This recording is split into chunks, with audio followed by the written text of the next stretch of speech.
Hong Kong akan mulai membuka kembali akses perbatasan dengan Cina daratan untuk pertama kalinya dalam 3 tahun secara bertahap, mulai Minggu 8 Januari 2023. Perjalanan bebas karantina antara Hong Kong dan Cina daratan ini juga akan dibatasi maksimal 60.000 orang per hari.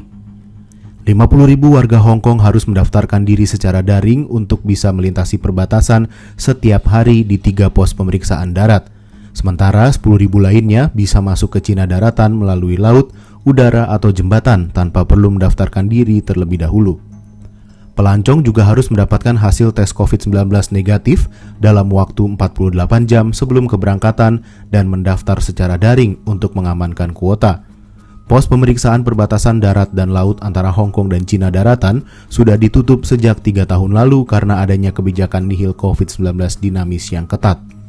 Selama proses pembukaan akses ini berlangsung, 4 pos pemeriksaan perbatasan akan kembali beroperasi, sehingga jumlah pos pemeriksaan di Hong Kong menjadi 7 pos.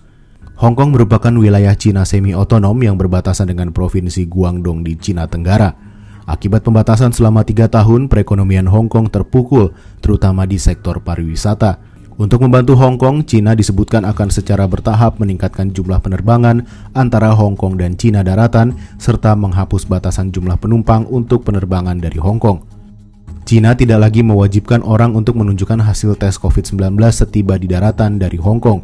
Cina juga akan mengeluarkan visa pariwisata dan bisnis khusus bagi penduduk daratan untuk mengunjungi Hong Kong.